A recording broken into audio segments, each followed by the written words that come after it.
तो लोगों को लगेगा ये आडंबर है, ये झूठ है। अपने सफ़र के बारे में कुछ बताइए, अपने ख्वाबों, अपने सपनों के बारे में कुछ बताइए। कहाँ से शुरुआत की, कैसे यहाँ आए, कैसे एक छोटे से मकान में आपने पनाह ली, दिक्कतों का इतना सामना किया, अथाह मुसीबतें जो आपने झेली, उसके बावजूद आज आप इस मकान में हैं, मकाम पे हैं जहाँ you have become an integral part of उड़ान, जो श्योर। कि एक बड़ा ही खूबसूरत सफ़र है उन लोगों के लिए जो बहुत मेहनत और शिद्दत से जिन्होंने अपने जीवन में एक मकाम हासिल किया है। उस जर्नी के बारे में, उस सफ़र के बारे में हमें अवगत कराएं। वर्ष 1965 में जनपद संत कबीर नगर के एक छोटे से गांव में कर्मा कला कर्मा कला में जी। मैं पैदा हुआ। और बचपन तो वहीं से प्राइमरी स्कूल में वहाँ पढ़ा। फिर पास में मेहदावल एक कस्बा है, वहाँ पे हाई स्कूल के पहले पढ़ाई की। चूँकि मेरे पिताजी पुलिस डिपार्टमेंट में थे जी। और उनके साथ फिर जब मैं कई जगहों पे गया, आज आजकल वो जनपद महाराजगंज में भी आता है। जी। और ये आपका आजमगढ़, कई जिलों में मैंने भ्रमण किया और उनके साथ जा कर के और पढ़ाई भी की। बहुत सारे दोस्त मिले, मित्र मिले। तो पढ़ाई करते हुए मैंने बीएससी किया। बीएससी के बाद मैंने सोचा कि मुझे एक अच्छा इंजीनियर बनना चाहिए, तो आईआईटी का एग्ज़ाम दे रहा था, साथ साथ और भी इंजीनियरिंग के एग्ज़ाम। लेकिन मैं पहली बार जो मुझे सफलता मिली तो मैंने गवर्नमेंट पॉलिटेक्निक लखनऊ में एडमिशन लिया। जी। जी। चूँकि मेरे पिताजी एक सरकारी कर्मचारी थे और बहुत ही अल्प आय थी, तो परिवार को चलाने के लिए उन्हें बहुत कठिनाइयाँ आती थी। जी। तो मैंने तय किया था कि मैं सरकारी नौकरी नहीं करूँगा, जी। क्योंकि सरकारी नौकरी करके अगर ईमानदारी से काम करना है तो निश्चित रूप से एक परिवार को बेहतर जीवन देना बड़ा कठिन होगा। तो कि सिविल इंजीनियर हुआ और संयोग से अपने कुछ दोस्तों के साथ मैं गोरखपुर में आया। ये सन 1988 की बात है। गोरखपुर ही क्यों चुना आपने? क्योंकि गोरखपुर में भी मेरे बचपन का कुछ हिस्सा गुजरा था इसलिए। 1978-77 में। अच्छा। और यहाँ मैंने डीबी इंटर कॉलेज में पढ़ाई की थी। जी। तो मैंने गोरखपुर में, चूँकि मेरे गांव से नज़दीक था, वो कबीर की धरती थी, ये गुरु गोरक्षनाथ की धरती थी, तो मेरी जन्मभूमि है, मेरी कर्मभूमि। तो मैंने यहाँ पे कुछ अपने प्रयत्नों से जमीन का एक टुकड़ा लगभग 10.5 एकड़ पहली बार सन 1989 में मैंने लिया और मैंने उस पर कॉलोनाइजेशन का प्लान किया। तो बिना किसी पूंजी के, विश्वास की बदौलत, और मैंने रिस्क लिया, भरोसा दिलाया जमीनों के जो स्वामी थे उन्हें भरोसा दिलाया कि मैं आपको जो एक लिमिटेड टाइम ले रहा हूँ, उस लिमिटेड टाइम में आपको पूरी कीमत भी दूंगा, जो मार्केट वैल्यू है उससे ज़्यादा दूंगा और काम पूरा करके दूंगा। तो पहली बार इस गोरखपुर में गोरखपुर विकास प्राधिकरण से स्वीकृत पहली कॉलोनी वीर बहादुरपुरम के नाम से, चूंकि उस समय वीर बहादुर सिंह जी का उसी 1989 में मई में उनका देहांत हुआ था, तो उनके नाम से हमने कॉलोनी बनाई उनको श्रद्धांजलि देने के लिए। और फिर मैंने जो डेवलपमेंट किया, शानदार डेवलपमेंट किया, नियमों के अनुकूल कार्य किया, जनता ने उसको पसंद किया। और फिर इतनी भारी डिमांड हुई कि 1 महीने के अंदर मैंने पूरी सारी यूनिट्स बेच दी। और फिर मेरे पास पूंजी आया, मैंने उससे मूल्य भी चुकाया और आगे अब बढ़ चला। उसके बाद तो कई कॉलोनी बनाई, दिव्यनगर बनाया, 150 एकड़ में बनाया, वो भी जीडीए से अप्रूव्ड कॉलोनी। बहुत सारे काम किए और according to land of the law of the land जी। जी। के हिसाब से मैंने काम किया। और आगे चल करके लगातार तो मुझे कई बार अवसर मिला इस गोरखपुर में युवाओं के लिए। मैंने cricket, football, volleyball, badminton, tennis, chess, कुश्ती, कोई ऐसा खेल नहीं जिन खिलाड़ियों को प्रमोट करने के लिए मैंने काम न किया हो। जितने भी ऐसे खेलों के संघ, उनसे जुड़ा और लगातार 20-22 वर्षों तक मैंने गोरखपुर में जनता के या युवाओं के लिए काम किया। जनता के लिए इसलिए कि जो है गरीबों को भी कैसे आवास मिले। ऐसा नहीं कि मैंने जो आवास की सुविधा दी, मैंने जो भूखंड दिए, जो मैंने मकान बना के दिए, उसको मैंने एक मुश्त लिया हो, मैंने उनको किस्तों में दिया, छोटी छोटी आय से उन्होंने वो लेने की हैसियत हासिल की। और साथ जैसे होता है ना, साथ साथ उन्नति करना, साथ साथ प्रगति करना, ये काम मैंने किया। और एक वक्त ऐसा आया कि चूंकि गोरखपुर से मेरा गांव बहुत दूर नहीं था, तो गांव के लोग यहाँ आते रहते थे अक्सर कई प्रकार की समस्याएं लेकर, कुछ मदद के लिए, उनकी समस्याओं को समाधान के लिए, तो मैं उनके लिए काम करता था। कुछ ऐसे भी लोग आए जिन्होंने मुझे प्रेरणा दिया कि भाई आप गोरखपुर में सामाजिक कार्यों में लगे हुए हैं, बहुत सारे काम करते हैं, एक तो आप रियल एस्टेट में। किस तरह की समस्या लेके आते हैं? भिन्न भिन्न प्रकार के होंगे, लेकिन जी, ऐसी कोई जैसे कि समस्या? बहुत सारे लोग जो बीमार होते थे, अच्छा। इलाज के लिए उनके पास वहां पर सुविधाएं नहीं थी। गोरखपुर में इलाज की बेहतर सुविधा थी, अच्छा। संत कबीर नगर में नहीं थी। और गरीब लोग जो है उनको आर्थिक रूप से भी कमजोर थे, तो उन्हें हॉस्पिटल में एडमिट कराना, उनको आर्थिक रूप से सहयोग करके उनका इलाज कराना, ये प्राथमिक कार्य मेरा था। तो इस तरीके से अपने क्षेत्र और गांव के लोगों का भी मैंने सेवा और सहयोग किया। तो उसी दौरान फिर जो है इस सेवा और सहयोग के माध्यम से लोगों ने मुझे आह्वान दिया कि भाई कुछ आइए, राजनीतिक क्षेत्र में हमारे यहाँ बहुत सारी गंदगी है, ऐसे लोग वहाँ पर जनप्रतिनिधि हैं जो कि जनता का शोषण करते हैं। अक्सर मैंने देखा कि उस जमाने में जिन दलों का शासन था, उस शासन में बैठे हुए राजनीतिक लोगों को जाति के आधार पे, धर्म के आधार पे और छोटे बड़े, गरीब अमीर के आधार पे भेदभाव करते थे। और उस कारण से समाज में बहुत ही बड़ा डिस्टरबेंस था, समाज में समरसता की कमी थी, समाज में लोगों के बीच में परस्पर सद्भाव की कमी थी। राजनीतिक लोग उसी प्रकार से जैसे अंग्रेजों ने शासन किया था, काफी लंबे अरसे से ये डिवाइड एंड रूल का फार्मूला लेकर के लोग वोटों को बांट करके काम करते थे। लेकिन मैंने जब काम शुरू किया तो मैंने कभी नहीं देखा कि कौन व्यक्ति किस जाति का है, किस धर्म का है। मैंने सिर्फ ये चीज देखा कि इंसान है, और इंसानियत का जो डिमांड है वो ये है कि हर व्यक्ति अगर वो जरूरतमंद है, उसके लिए सेवा का अवसर है तो करना चाहिए। बदले में किसी बात की उम्मीद नहीं करना चाहिए, किसी चीज की उम्मीद नहीं करना चाहिए। जी। आपको देखकर औरों का भी, और जो नेता गण हैं उनमें से किसी का हृदय परिवर्तन हुआ, आपके जैसा कोई बनना चाह रहा है? मुझे लगता है कि देखिए, जब आप एक उदाहरण प्रस्तुत करेंगे जी। तो निश्चित रूप से उसमें लोग अपने आप को भी उस तरह से बनने की कोशिश करेंगे, क्योंकि हर आदमी अपने सामने जो उदाहरण पाता है उसी को ग्रहण करता है।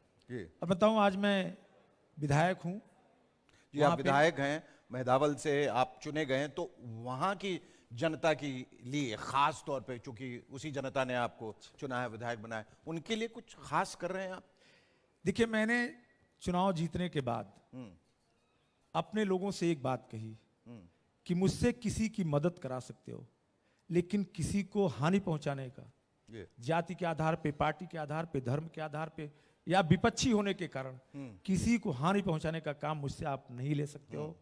और हर व्यक्ति जो भी यहां पर आएगा उसके लिए काम किया जाएगा, सरकारी योजनाओं का लाभ पहुंचाया जाएगा और व्यक्तिगत स्तर पे भी उनकी मदद की जाएगी। और यही एक उद्देश्य लेकर के आज लगातार मैं पिछले 1.5 सालों से अपने क्षेत्र के विकास के लिए, वहाँ लोगों की बेहतरी के लिए काम कर रहा हूँ। और इसका परिणाम ये है कि जैसे होता है ना कि 6 महीने, साल भर, 1.5 साल, 2 साल में जनता रिएक्शन देती है, अच्छा है तो अच्छा कहेगी, बुरा है तो बुरा कहेगी। लेकिन मैं ये दावे के साथ कह सकता हूँ कि 5 लाख वोटर्स हैं हमारे यहाँ, चाहे वो किसी भी दल का हो। एक भी व्यक्ति ये नहीं कह सकता कि अनिल त्रिपाठी ने उसके साथ अनुचित किया, अन्यायपूर्ण किया और उसका सहयोग नहीं किया, यहां तक कि उसकी अवहेलना किया हो, यह भी उदाहरण को नहीं दे सकता। किस तरह की प्रतिक्रिया मिलती है, किस तरह के कॉम्प्लीमेंट्स आपको मिलते हैं जब लोग आपसे मिलते हैं, जब आपके कंस्टिट्यूएंसी के लोग आपको मिलते हैं? लोगों का भरोसा, गरीब से गरीब आदमी, महिलाएं जो पीड़ित हैं, जिनके साथ अन्याय हो रहा है, वो अगर दूर दूर से 20-30 किलोमीटर दूर से हमारे पास आती हैं और वो अपनी समस्याएं रोकर भी बताती हैं, जैसी उनकी पीड़ा होती है उस प्रकार से वो प्रस्तुत करती हैं, और उन्हें गले लगाकर उन्हें हर प्रकार की सदा सहता के साथ तत्काल ही उनके समस्या के समाधान के लिए कार्य किया जाता है। जिस किसी भी अधिकारी से, चाहे वो पुलिस विभाग हो, चाहे वो राजस्व विभाग हो, चाहे वो अन्य कोई भी विभाग हो, तत्काल, मैं तो ये नहीं करता कि बाद में करूंगा, मैं बात कर लूंगा, नो, तुरंत ही मोबाइल से बात किया, लाउड स्पीकर ऑन करके अगले ने क्या बात किया उसको सारा कुछ अपने सामने दिखता है, उसको समझ में आता है कि उनका विधायक उनके लिए किस प्रकार से काम कर रहा है। जनता के सामने इस वक्त सबसे बड़ी समस्या क्या है? किस तरह का दुख देखिए, उन्हें खाया जा रहा है? आज भी ग्रामीण क्षेत्रों में हाँ, आज भी गरीबी है, आज भी लोग बहुत सारी सुविधाओं से वंचित हैं। जो बड़े महानगरों में यानी जो बड़ी मेट्रोपॉलिटन सिटीज हैं उनमें जो सुविधाएं हैं वो उनसे वंचित हैं। लेकिन आज हमारी उत्तर प्रदेश की सरकार पूज्य योगी जी महाराज के नेतृत्व में और केंद्र की सरकार, जिसके जो हमारे प्रधानमंत्री जी। हैं आदरणीय मोदी जी, इनके नेतृत्व में मैंने देखा कि गरीब से गरीब व्यक्ति आज कोई भी भूखा नहीं रहने वाला, कोई भी बिना इलाज के मरने वाला नहीं है। हर व्यक्ति को इलाज मिल रहा है, हर व्यक्ति को खाने का अनाज मिल रहा है, हर व्यक्ति को रोजगार का अवसर मिल रहा है। जो रोजगार का एक सबसे बड़ा मनरेगा, आपने भी सुना जी होगा, जी जी, of course। मनरेगा की योजना गांव-गांव में मिल रही है और उसमें हर व्यक्ति को रोजगार के अवसर मिल रहे हैं। सड़कों का निर्माण हो रहा है, विद्युत व्यवस्था की जा रही है और हर घर में, गरीबों के घर में एक वीडियो मैसेज है, आपको दिखाना चाहूंगा, जरा प्ले कीजिएगा तो आपको समझ में आएगा कि किस तरह से लोग जो हैं आपसे जुड़े हुए हैं। दिखाइए। नमस्कार गोरखपुर, मैं doctor Aditya Kumar Tripathi, MBBS MD dermatologist, आपके शहर गोरखपुर में as an MD dermatologist doctor Asha derma clinic में कार्यरत हूँ। सर्वप्रथम मैं जी न्यूज़ को बहुत बहुत धन्यवाद दूंगा जिन्होंने मुझे उड़ान जैसे प्लेटफॉर्म पे आने का मौका दिया। आशा डर्मा क्लिनिक के बारे में मैं कुछ चीज़ें आपको बताना चाहूँगा। आशा यानी होप, जो कि मेरी माताजी का नाम है, उसको मैंने अपनी क्लिनिक का नाम दिया ताकि मैं उन लोगों की ज़िंदगी में आशा लेकर आऊँ जिनकी ज़िंदगी किसी न किसी वजह से, चर्म रोग की वजह से या फिर बालों के झड़ने की वजह से या नाखून के रोगों की वजह से या गुप्त रोगों की वजह से कहीं ना कहीं नीरस हो चुका है। मैं आशा करूंगा कि हमारी क्लिनिक आपकी ज़िंदगी में खुशियां लेकर आए। साथ में हमने अपनी क्लिनिक में विश्व स्तरीय स्तर की बहुत सारी लेज़र मशीन्स रखी हैं जिनसे हम आपको वही क्वालिटी, वही गुणवत्ता प्रदान करते हैं जो कि आपको बड़े शहरों जैसे कि लखनऊ या फिर दिल्ली में आपको मिलेगा। अनिल जी, जब दिन भर की थकान के बाद या दिन भर के काम के बाद आप जब अपने बिस्तर पे सोते हैं तो किन ख्यालों के साथ सोते हैं? देखिए, मैं जब सुबह 4:30 बजे उठता हूँ, आधे घंटे में तैयार होकर के 1 घंटे वॉक करता हूँ, जी। एक्सरसाइज करता हूँ। उसके बाद उस दौरान भी लोगों से टेलीफोनिक वार्ता मेरी होती रहती है। उसके बाद 8:30 बजे तक रेडी हो जाता हूँ, फिर लगातार लोगों का काम करता हूँ, बहुत सारे कार्यक्रम अटेंड करता हूँ और सरकारी गैर सरकारी बहुत सारे कार्यक्रमों में सम्मिलित होता हूँ। फिर उसके बाद रात के 12 बज जाते हैं, 11 बज जाते हैं। फिर उस समय सोते समय ये चीज़ सोचने का मौका नहीं मिलता, अचानक से नींद आ जाती है। नहीं, कहीं कोई कसक, कोई एक ऐसी खलिश या कोई ऐसी कमी नजर आती है जिसको आप पूरा करना चाह रहे हैं पर कर नहीं पा रहे हैं?